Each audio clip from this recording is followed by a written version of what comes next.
Hey everyone, I'm here to help you relax and drift off tonight. If you enjoy using these videos to fall asleep, don't forget to like this video and subscribe to the channel for more calming content. Share where you're watching from and what time it is for you. I'd love to know. Now settle into a cozy spot, take a deep breath, and let's start unwinding together. The house on Evergreen Lane had been abandoned for years. Its once pristine white walls now streaked with grime and ivy. It was the kind of place that children dared each other to approach on Halloween, whispering stories of the ghosts that lingered there. When Nathan Parker, a skeptical young artist struggling for inspiration, decided to move into the decrepit property, the locals thought he was crazy. "That house has a spirit," warned Mrs. Grady, the elderly woman who ran the corner store. "A restless soul seeking revenge." Nathan laughed it off, dismissing her words as small-town superstition. But on his first night in the house, as he unpacked his belongings, something unnerved him. A faint but undeniable whisper. "Find him. Make him pay." At first, Nathan convinced himself the whispers were the wind. But over the following nights, the disturbances became impossible to ignore. The sound of footsteps echoed in the hallways, even when Nathan was alone. Objects moved on their own. A paintbrush rolled off the desk. A glass slid across the counter. One night, Nathan awoke to find a figure standing at the foot of his bed. It was a woman, her form translucent and glowing faintly in the darkness. Her face was contorted with anguish, her eyes burning with an unnatural light. "Who are you?" Nathan managed to stammer. "I am Anna Myers," the ghost said, "and I need your help." Anna told Nathan a harrowing story. She had lived in the house decades earlier, a young woman full of promise and dreams. But one fateful night, someone had broken into her home and ended her life. "I never saw his face," Anna explained, her voice trembling with rage. "But I remember his laugh, and I know he still walks free." Nathan listened, his skepticism giving way to unease. "What do you want me to do?" "Help me find him," Anna said. "Help me bring him to justice." Nathan felt compelled to uncover the truth about Anna's murder. He began researching old newspapers and town records. He learned that Anna had died under mysterious circumstances in 1974. The police had ruled it a burglary gone wrong, but no suspect was ever caught. A neighbor at the time, Tom Grayson, had reported seeing a man fleeing the scene, but his description was vague. Medium height, dark clothing, a haunting laugh. Over the years, rumors swirled about the identity of the killer, but nothing was ever proven. Nathan shared his findings with Anna's ghost. "The man who killed you might still be alive," he said, "but I need more to go on." Anna's form flickered as she strained to recall the details of that night. "There was a scar," she said suddenly, "a long scar on his left hand. I saw it as he grabbed me." With this new detail, Nathan began questioning longtime residents of the town. He eventually heard whispers about Harold Blake, a drifter who had lived in the area at the time of Anna's death. Harold had a reputation for violence and had been arrested several times for assault. Nathan tracked Harold down to a small trailer on the outskirts of town. The man was now in his 70s, his face weathered and his hands trembling with age. "Do you remember Anna Myers?" Nathan asked, showing him a faded photograph of the young woman. Harold's eyes widened and he recoiled. "I didn't kill her," he said defensively, though Nathan hadn't accused him of anything yet. But then Nathan noticed something, a long, jagged scar running down Harold's left hand. That night, Nathan told Anna what he had discovered. "I found him," he said. "His name is Harold Blake. He has the scar." Anna's anger ignited, her ghostly form glowing brighter. "Bring him to me," she commanded. "He must pay for what he did." Nathan, unsure of what else to do, invited Harold to the house under the pretense of wanting to interview him for a book. Harold reluctantly agreed, though he seemed nervous. As soon as Harold stepped into the house, the temperature plummeted. Anna appeared, her figure blazing with fury. "You!" she screamed, lunging toward him. Harold stumbled back, his face pale with terror. "I didn't kill you," he cried. "I wasn't even there that night." Anna hesitated, her rage faltering. "The scar!" she hissed. "I remember the scar." Harold held up his trembling hand. "I got this in a bar fight years after your death. I swear, I'm not the one who killed you." Anna's ghost faltered, her form flickering as doubt crept in. Nathan watched, his heart racing. If it wasn't Harold, he asked, then who was it? Suddenly a new memory surfaced in Anna's mind, one that had been buried in the haze of death. The laugh, she whispered. It wasn't his laugh. Harold, still shaking, said, "You want to know who laughed like that?" It was James Whitaker. He used to mock me every time he saw me. That's the kind of guy he was, mean and cruel. If anyone had the guts to kill you, it was him. Nathan felt a chill. James Whitaker had been a wealthy businessman in the town, known for his arrogance and volatile temper. But he had died years ago, taking whatever secrets he had with him. Anna realized her mistake too late. "It wasn't you," she said to Harold, her voice trembling with remorse. I let my anger blind me." Harold fled the house, vowing never to return. Anna turned to Nathan, her ghostly figure dim and drained. "I've been searching for so long," she said. "I thought I finally had him." "But what now?" Nathan asked. Anna sighed. "I don't know. The one who killed me is beyond my reach. Perhaps that is my punishment." Though Anna couldn't have her vengeance, Nathan helped her find a measure of peace. He wrote a story about her life and her tragic death, ensuring that her memory would live on. As for Anna, her presence in the house began to fade. On the last night Nathan saw her, she smiled at him, a soft, bittersweet smile. "Thank you," she said, "for trying." And then she was gone, leaving behind only the faintest whisper of her laugh and the lingering echo of her story. Nathan stayed in the house, using Anna's tale as inspiration for his art. But he always wondered, if vengeance wasn't the answer, what was? Perhaps, he thought, some spirits simply needed to be remembered. Havens Cove was a quiet coastal town, known for its misty mornings and jagged cliffs that jutted defiantly into the ocean. Tourists came for the dramatic landscapes and the mysterious charm, but the locals stayed wary of the cove after dark. The legend was well known. The ghost of a shipwrecked sailor haunted the shore, endlessly searching for their lost crew. The locals called him Elliot, though no one knew his real name. Some claimed to have seen his spectral figure walking the beach, lantern in hand, calling out in a voice carried by the wind. Others swore they heard whispers in the crashing waves, begging for answers. For most, the tale was just a ghost story meant to keep children from wandering too close to the cliffs. But for Marina Hargrove, a marine archaeologist, the legend was more than a story. It was a mystery waiting to be solved. Marina had always been fascinated by the ocean and its secrets. When she heard about Havens Cove and its haunted reputation, she was intrigued. Local records spoke of a shipwreck that had occurred nearly 200 years ago. A merchant vessel called the Horizon, which had disappeared during a violent storm. The wreck had never been found, and neither had the bodies of the crew. Marina arrived in Havens Cove with her research equipment, determined to uncover the truth. She rented a small cottage near the beach and began interviewing locals, gathering stories about the ghost. "Be careful, Miss Hargrove," warned Mrs. Latham, the owner of the local diner. "The sailor isn't just searching for his crew. Some say he's looking for someone to take his place." Marina dismissed the warning with a polite smile, but a chill ran down her spine. Marina spent her days scouring the archives and her nights walking the beach with her flashlight, searching for any sign of the wreck. On the third night, as the moonlight shimmered on the waves, she saw him.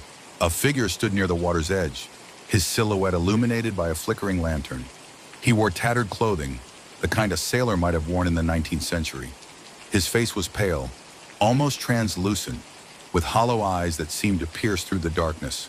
Marina froze, her heart pounding. "Hello!" she called, her voice trembling. The figure turned toward her, and she felt a strange pull, as though the air around her had thickened. "Have you seen them?" the ghost asked, his voice mournful. "My crew. I cannot find them." Marina swallowed hard. "No, I haven't," she said, her voice barely a whisper. "But I can help you look." The ghost tilted his head, studying her. "You would help a lost soul?" he asked. "Yes," Marina said, though fear gripped her. The ghost, who introduced himself as Elliot Gray, told Marina what he remembered. The Horizon had been caught in a sudden storm, and the ship had broken apart against the rocks. Elliot had been thrown into the sea, and when he awoke, he was alone on the shore. I searched for them, he said. Night after night, I walked this beach, but I never found them. And now I am bound here, unable to rest. Marina asked for details about the ship's final moments, hoping they might lead her to the wreck. The storm came from the east, Elliot said. The waves were like mountains, and the wind howled like a beast. We were thrown into the rocks, and then silence. Armed with this information, Marina began mapping the likely locations of the wreck. She enlisted the help of Tom Willis, a local fisherman, to take her out to sea. You're braver than most, Tom said as they sailed toward the cliffs. No one goes looking for the dead around here. After weeks of searching, Marina's sonar equipment picked up an anomaly on the seabed near the cliffs. She dove into the water, her heart racing as she descended into the cold depths. There it was, the shattered remains of the horizon. The ship's hull was splintered, its mast broken, but the name was still visible, etched into the wood. As Marina explored the wreck, she found something chilling. Skeletons trapped beneath the debris, their bones tangled in the ship's remains. She surfaced, her mind racing. The crew hadn't survived, but they hadn't been lost. They had been trapped here, their remains hidden by the sea. That night, Marina returned to the beach and told Elliot what she had found. Your crew, they didn't leave you, she said. They're still with the horizon, beneath the waves. Elliot's ghostly form flickered, his expression twisting with grief. They're gone, he said, his voice breaking. All this time I searched, and they were gone. Marina stepped closer, her fear replaced by compassion. You can rest now, she said. You don't have to search anymore. But Elliot shook his head. It's not enough. They deserve to be free, not trapped beneath the sea. Marina realized what needed to be done. She worked tirelessly to arrange for a recovery team to bring the crew's remains to the surface. It was a grueling process, but after weeks of effort, the skeletons were brought ashore and given a proper burial in the town cemetery. The townspeople gathered for the ceremony, their usual skepticism replaced by solemn respect. As the last grave was filled, Marina felt a presence behind her. She turned to see Elliot, his lantern glowing softly. Thank you, he said. You have done what I could not.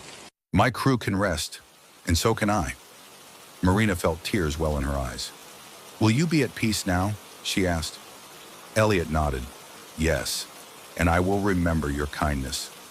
As the first light of dawn broke over the cove, Elliot's form began to fade. His lantern dimmed, and his voice became a whisper. Farewell, he said, and may the sea be kind to you. And then he was gone, leaving only the sound of the waves and the cry of the gulls. Marina stayed in Havens Cove, her work on the horizon earning her recognition in the field of marine archaeology. But for her, the greatest reward was knowing she had helped a lost soul find peace. The ghost of Elliot Gray never appeared again, but the townspeople still spoke of him with reverence. And on certain misty mornings, when the light hit the water just right, some swore they could see a figure walking the shore, a faint lantern in hand, as if saying one final goodbye. The clock was a masterpiece of craftsmanship, with an ornate brass frame adorned with intricate carvings of moons, stars, and twisted vines. Its face was made of polished ivory, and the hands moved with an eerie, fluid grace. It had been passed down through generations of the Everett family, always accompanied by whispered warnings. Never win the clock. When Lila Everett, a struggling writer, inherited the clock from her late grandmother, she was captivated by its beauty. She had always been skeptical of her family's superstitions, dismissing them as old wives' tales. But as she set the clock on the mantel of her small apartment, she couldn't help but notice how its presence seemed to command the room, as if it were watching her. Curiosity tugged at her.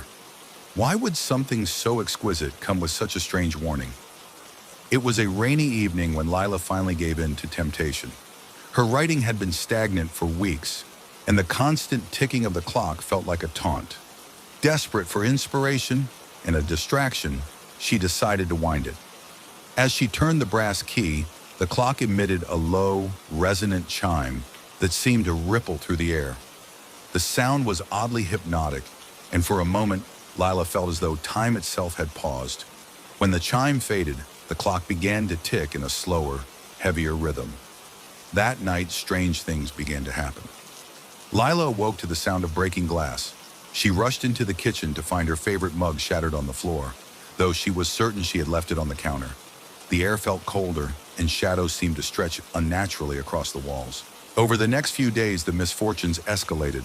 Her laptop crashed, wiping out months of work. The pipes in her apartment burst, flooding the living room.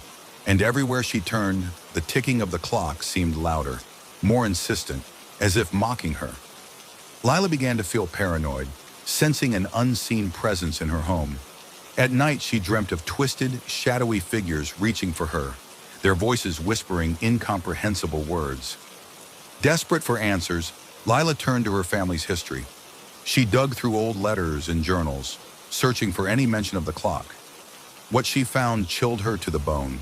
The clock had been commissioned in the late 1800s by Victor Everett, a wealthy but reclusive ancestor.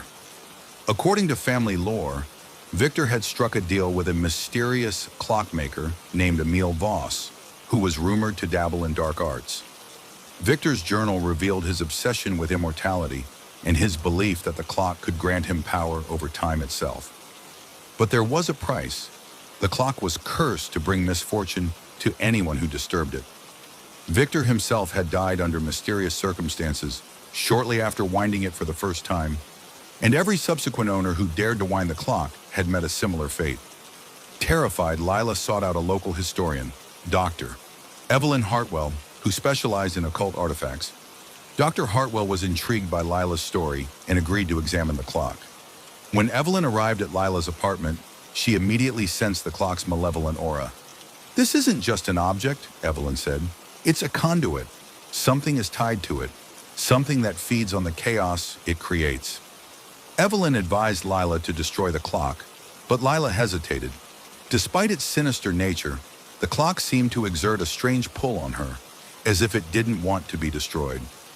One stormy night, Lila awoke to the sound of the clock chiming. She stumbled into the living room to find the clock glowing faintly, its hands spinning wildly backward. The air was thick with an oppressive energy, and the shadows in the room seemed to come alive, writhing and reaching toward her. In the chaos, Lila heard a voice, low and guttural, yet oddly melodic. "You wound me, and now you must pay the price. Time is no longer your ally." Terrified, Lila tried to flee, but the clock's energy held her in place. The room seemed to warp around her, and for a brief moment, she felt as though she were suspended in an endless void, surrounded by whispers of despair. The next morning, shaken but alive, Lila contacted Evelyn again. Together, they devised a plan to break the curse. Evelyn believed the clock's power was tied to the brass key used to wind it. If they could destroy the key, they might sever the connection. They prepared a ritual involving fire and salt, elements believed to cleanse and protect. As Evelyn chanted incantations, Lila placed the key into the flames. The clock reacted violently. Its chimes grew deafening, and the room filled with an icy wind. The shadows in the corners of the room coalesced into a single, monstrous form, roaring in anger. But as the key melted, the clock let out one final, anguished chime before falling silent. The oppressive energy in the apartment lifted immediately, and the shadows receded. Lila and Evelyn inspected the clock, which now appeared dull and lifeless.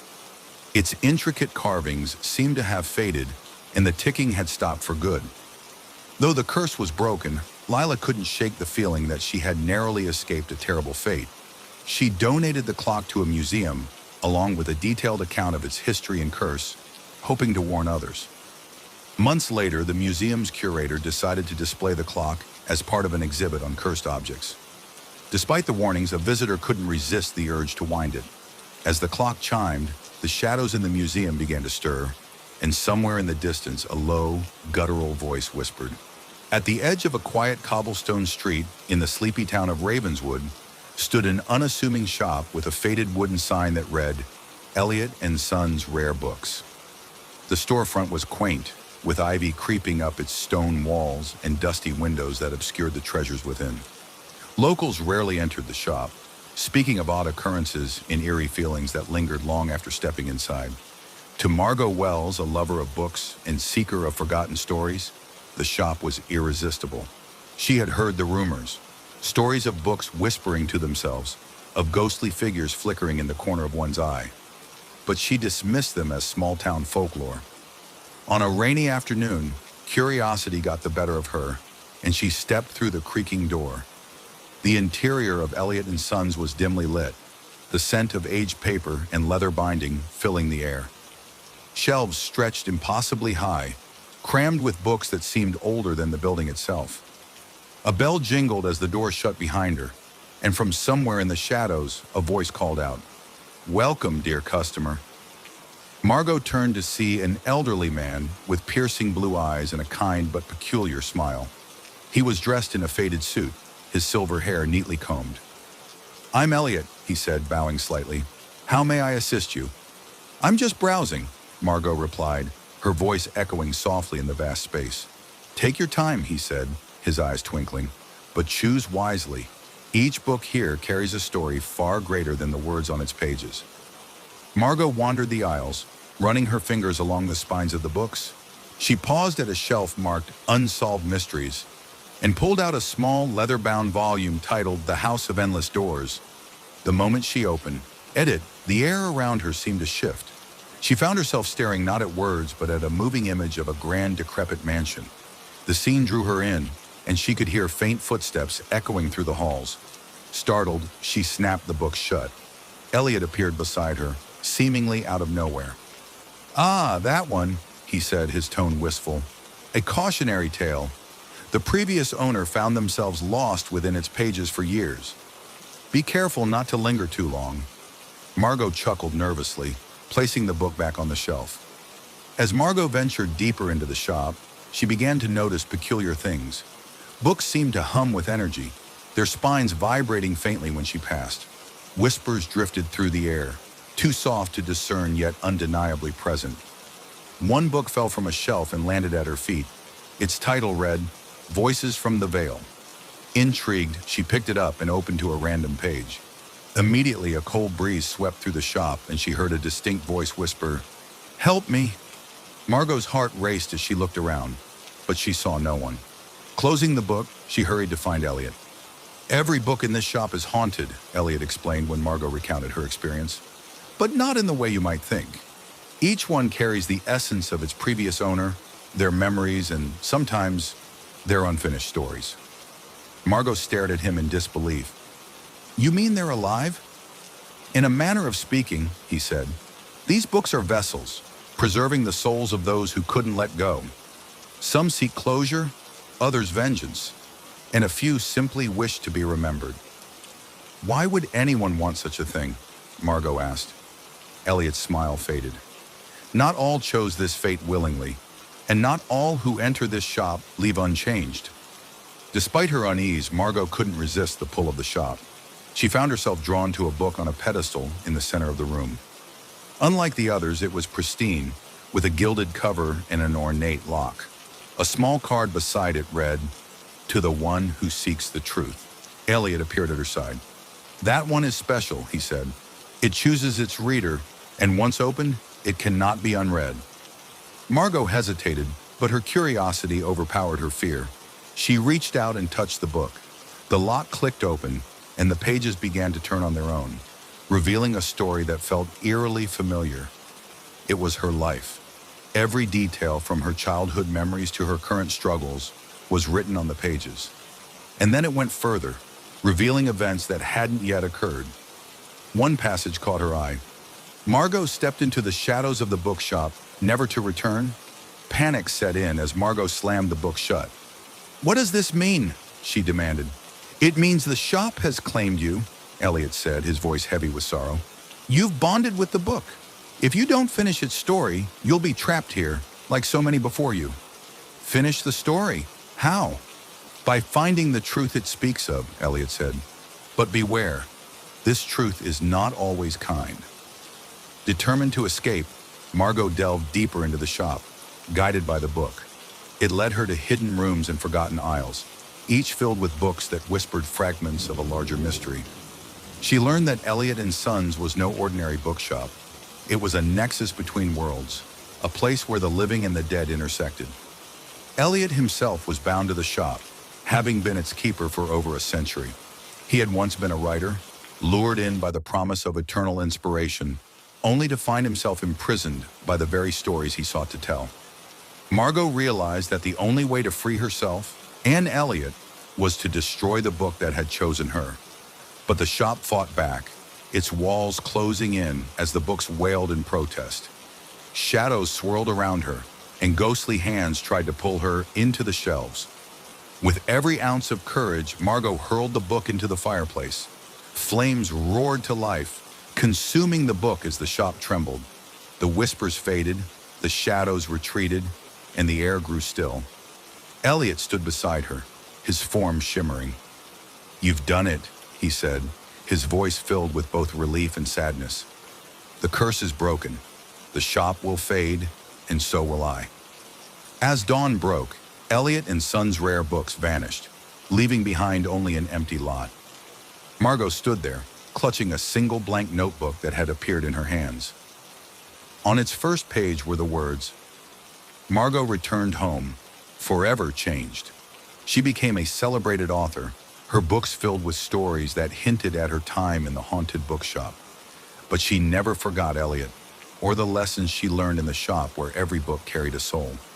And sometimes, late at night, she thought she heard whispers in her own library, as if the stories were calling her back. It was a crisp autumn morning when Laura Blake, a young music enthusiast with a penchant for vintage items, stumbled upon the flea market at the edge of town. The market was a maze of stalls brimming with forgotten treasures, old furniture, tarnished jewelry, and stacks of dusty records. Among the clutter, Laura's eyes fell on a peculiar record player. It was an antique, its wood casing polished to a dark sheen, with ornate brass accents that gleamed in the sunlight. What truly caught her attention, though, was the engraving on the side. "How much for this?" she asked the vendor, an elderly man with a faraway look in his eyes. He hesitated before answering. "It's not for everyone," he said cryptically, "but if you want it, $50 will do." Laura handed him the cash without a second thought. She was already envisioning the old songs she could play on it. Back at her apartment, Laura carefully set up the record player. It came with a single record in a plain sleeve, marked only with the words, "For those who listen." Intrigued, she placed it on the turntable and lowered the needle. The sound that emerged was unlike anything she had ever heard. It wasn't just music. It was a haunting melody that seemed to reach into the depths of her soul. The vocals were soft and otherworldly, the lyrics indecipherable, yet they stirred a deep sense of longing and melancholy. As the song played, Laura felt an inexplicable chill in the room. Shadows danced on the walls, and for a fleeting moment, she thought she saw a figure standing in the corner of her eye. When she turned to look, there was nothing there. Over the next few days, Laura became obsessed with the record player. She played the mysterious record over and over, trying to decipher the words. Each time, the music seemed to shift subtly, as if responding to her mood. Then one evening, she noticed something strange. As the song played, faint whispers began to overlay the melody. At first, she thought it was interference, but the whispers grew louder and more distinct. "Help! Find me!" Laura's heart raced. She leaned closer to the player, trying to catch the words. "Listen, follow the song." Determined to uncover the truth, Laura began researching the record player and its origins. She visited libraries, scoured online forums, and even consulted local antique dealers, but no one could provide answers. The name Melodia Aeternis seemed to exist only on the player itself. One night, as she was playing the record, the whispers became clearer. This time, they included a name, Eleanor. Laura delved into local history, searching for anyone named Eleanor who might be connected to the record player.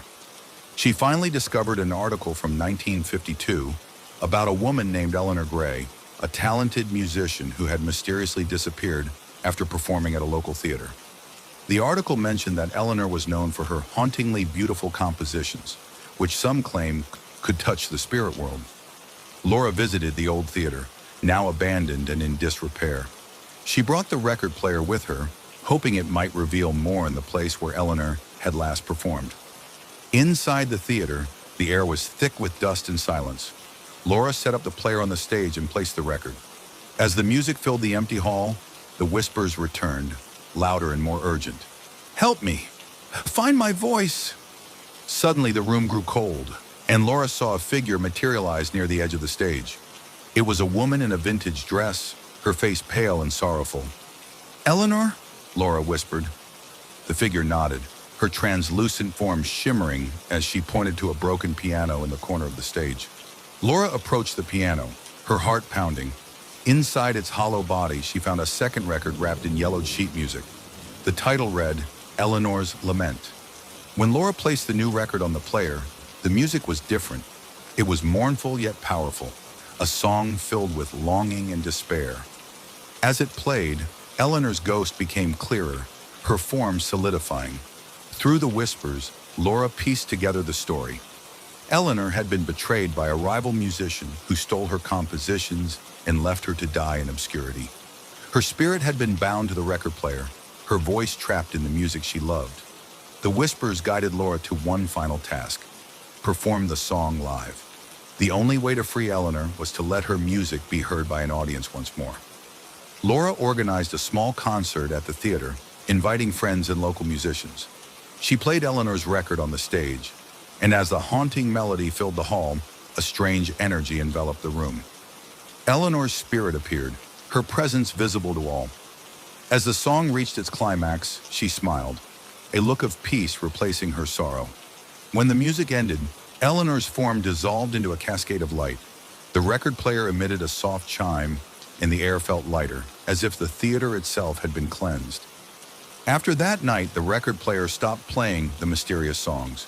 It became an ordinary antique, its haunting melodies silenced.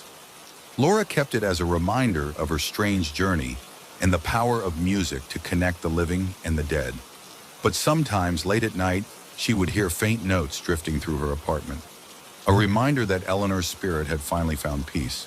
Long ago, in the mountainous kingdom of Varan, there was a blacksmith named Kalin renowned for his unparalleled craftsmanship. His swords were not only weapons, but works of art, etched with intricate designs and forged with metal so pure, they seemed to hum with power. Nobles, warriors, and kings sought Kalin's blades, each paying a fortune for his work. But Kalin's heart held darkness. Beneath his mastery lay a grudge, a deep resentment for the kingdom that had taken everything from him. Years earlier, his family had been slaughtered in a nobleman's feud, and though the king had promised justice, none came. Kalin lived only for vengeance. One stormy night, Kalin worked late in his forge, shaping his masterpiece, a sword unlike any he had ever made. He infused it with a piece of his soul, pouring his hatred and sorrow into the blade. When it was complete, the sword gleamed darkly, its edge razor-sharp, and its hilt engraved with runes of betrayal. "This blade will bring ruin," Kalin whispered, his voice trembling with fury, "to all who wield it." Kalin named the sword Solvale, meaning the silent betrayal. Its curse was insidious. Whoever wielded it would find their strength unmatched, their enemies falling like wheat before a scythe, but the blade would slowly turn against them, compelling the wielder to slay the people they loved most. Solvale's first wielder was a knight named Sir Draven, who purchased it to protect his family from marauding invaders. The blade sang in battle, cutting through armor and flesh with ease. Draven became a legend, his victories celebrated across the land. But then the nightmares began. Draven dreamed of the sword whispering to him, urging him to turn its edge on his wife and son. At first he resisted, locking the blade away. Yet every time he wielded it again, he felt its pull growing stronger. One fateful night, Draven awoke to find himself standing over his son's bed, Solvale in hand. When his family was found dead the next morning, Draven was nowhere to be seen.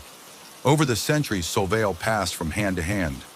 Warriors, bandits, and even kings wielded it, drawn to its unparalleled power. Every wielder thought themselves immune to the curse, believing their will stronger than the blade's malevolence. But Solvale was patient. It whispered in dreams, sowed doubts in waking hours, and waited for moments of weakness. One by one, its wielders succumbed, leaving trails of tragedy and blood. In time, the sword's legend grew. Stories spread of a blade so powerful it could cut through mountains, but so cursed it would destroy anyone who dared wield it. Solvale became an object of fear, locked away in vaults and hidden in tombs, yet it always found its way back into the world, as if seeking new victims. In a small village near the Varenian border, a young blacksmith named Rowan discovered Solvale buried beneath the ruins of an ancient battlefield. The blade was caked in dirt and rust, but as Rowan cleaned it, he marveled at its beauty. He knew nothing of its dark history, only that it was the finest weapon he had ever seen. Rowan's village was under constant threat from raiders, and Solvale seemed like a gift from the gods. He took up the sword to defend his people, and with it, he became unstoppable. The raiders fled before him, their forces decimated in every encounter. The villagers hailed Rowan as a hero, their savior. He relished the praise, believing he had finally found his purpose. But then the dreams began. Rowan saw visions of his sister, Lena, the only family he had left, lying lifeless at his feet. He heard Solvale's voice, cold and insistent. "She will betray you. Strike first." Rowan dismissed the dreams as nightmares born of exhaustion, but the sword's whispers grew louder, invading his thoughts even during the day. He found himself growing paranoid, questioning Lena's actions, her words, her loyalty. One night, after returning from a battle, Rowan overheard Lena speaking with a neighboring village elder. Her words were innocent, a discussion about trade and supplies. But to Rowan, twisted by the sword's influence, they sounded like treachery. Unable to resist the blade's compulsion, Rowan confronted Lena. Solvale felt heavy in his hand, yet impossibly alive, as if guiding his movements. "Why would you betray me?" he demanded, his voice breaking. Lena stared at him, bewildered. "Betray you? Rowan, I don't understand." But the sword whispered again, louder this time. "She lies." In a moment of blind rage and sorrow, Rowan struck. The blade cut cleanly, and Lena fell to the ground, her eyes wide with shock and pain. As the light left her eyes, Rowan realized what he had done. "No," he whispered, dropping the sword. "What have I done?" Solvale lay on the ground, its dark surface glinting as if mocking him. Overcome with guilt, Rowan vowed to destroy the cursed blade. He sought out scholars, priests, and mages, hoping to find a way to break the curse. Many refused to help, fearing the sword's power, while others tried and failed. Finally, an old hermit told Rowan the truth. The sword cannot be destroyed by mortal hands, but its creator might have left a way to end its curse. Rowan's journey led him to the ruins of Kalen's forge, high in the mountains. There he found the ghost of the blacksmith, still bound to the place where he had created his cursed masterpiece. Kalen's ghost was twisted and bitter, his resentment undimmed by the centuries.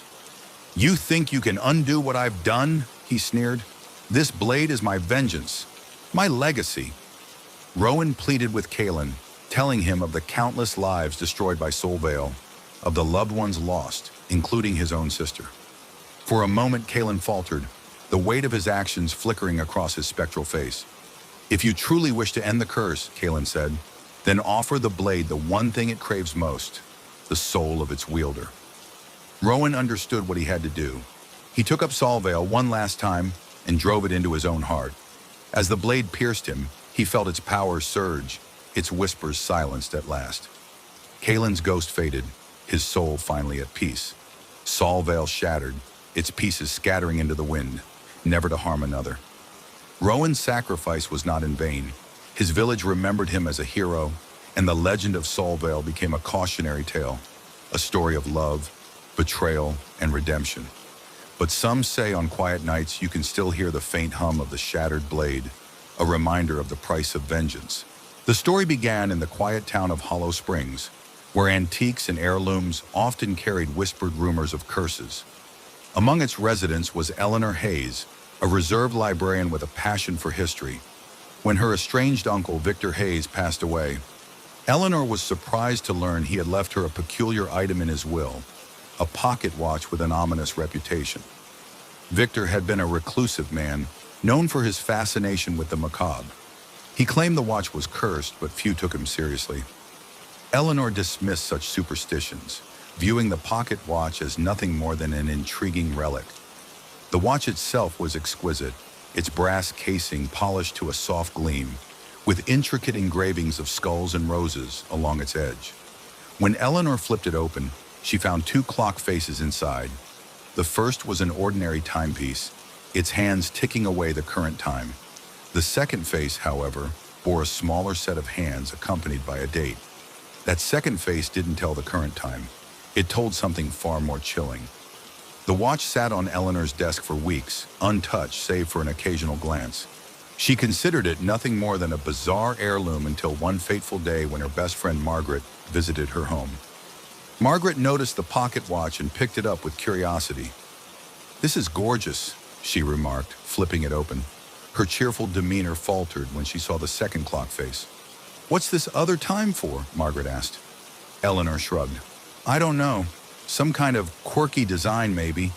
Margaret frowned. "It says 9:17 p.m. Today's date. That's weird." They both laughed it off, assuming the second clock face was broken. But that evening, as Eleanor was tidying up, she received a call. Margaret had been struck by a car while crossing the street at exactly 9:17 p.m. Eleanor was shaken. The coincidence gnawed at her. Could the watch truly predict death? Unable to shake the incident, Eleanor began experimenting with the watch. She carried it with her everywhere, flipping it open whenever she encountered someone new. To her growing horror, the second clock face always displayed a time and date that corresponded with when that person died. One day she took the watch to a local antique dealer, Mr. Whitmore, hoping he could shed light on its origins. Whitmore studied the watch intently, his brow furrowing. "This is no ordinary timepiece," he said gravely. "The engravings suggest it was crafted by the Horologium Society, a secretive group of watchmakers from the 18th century. They were rumored to dabble in occult practices." Eleanor pressed him for more information, but Whitmore seemed hesitant. "Be cautious," he warned. "Such objects often demand a price for their knowledge." Over time, Eleanor's relationship with the watch became a source of torment. The knowledge it provided was unbearable. She found herself dreading interactions with others, fearing what the second clock face would reveal. One day, a young boy named Daniel wandered into the library where Eleanor worked. He was cheerful and curious, chatting about his favorite books. But when Eleanor glanced at the watch, her heart froze. The second clock face read 3:12 p.m., and the date was only 2 days away. Desperate to change the boy's fate, Eleanor tried warning his parents. They dismissed her concerns, chalking it up to hysteria. On the fateful day, Eleanor followed Daniel obsessively, determined to intervene. At exactly 3:12 p.m., a truck careened down the street toward Daniel. Eleanor shouted and rushed forward, managing to shove him out of the way just in time. The truck missed him, but struck her instead. Eleanor woke in the hospital later that evening, bruised but alive. She had saved Daniel, but the watch's accuracy had been shaken. Could the future it predicted be changed after all? As word of Eleanor's gift spread, people began seeking her out. They wanted to know their time, to plan their lives, or, in some cases, their deaths. At first, she refused. The burden of the watch was too great. But one day, a grieving man named Henry came to her, begging for answers. His wife had recently died, and he was tormented by the thought of his own impending death. Reluctantly, Eleanor opened the watch. The second clock face displayed 12:43 a.m. tomorrow. Henry was devastated but determined to make peace with his fate. He spent his final hours writing letters to loved ones, putting his affairs in order, and sharing a heartfelt conversation with Eleanor. When the clock struck 12:43 a.m., Henry passed away quietly in his sleep. Eleanor realized that, while she couldn't stop death entirely, she could give people the chance to prepare. As the years passed, the watch began to feel like a cruel companion. Eleanor noticed a disturbing trend. The second clock face displayed her own death date as unknown. She sought out Mr. Whitmore again, demanding answers. This time he revealed the watch's darkest secret. "The watch doesn't merely predict death," he explained. "It ensures it. The moment you intervene in someone else's fate, it shifts their death onto someone else, or delays it temporarily at a great cost. And those who possess the watch are bound to it eternally." Eleanor was horrified. Could the watch's curse explain why her own death seemed undefined? Eleanor decided she could no longer bear the burden of the watch. She tried destroying it, but no hammer or flame could damage its brass casing. She considered burying it, but feared someone else might unearth its curse. In the end, Eleanor took the watch to the highest cliff in Hollow Springs, where she hurled it into the ocean. For a moment, she felt a profound sense of relief, as if a great weight had lifted from her shoulders. But as she turned to leave, she heard it, a faint ticking sound. She looked down and saw the watch lying at her feet, undamaged. The second clock face now displayed a time and date: midnight tonight. That evening, Eleanor sat at her desk, writing her final words. She recounted her story, hoping to warn others about the watch and its curse. When the clock struck midnight, she felt a strange calm wash over her. The next morning, Eleanor was found in her chair, the watch clutched in her hand. Its second clock face had reset to display a new time and date, someone else's. To this day, the pocket watch remains hidden somewhere in Hollow Springs, waiting for its next owner. And those who hear its ticking would do well to turn away, for the watch of death is relentless, and its curse spares no one.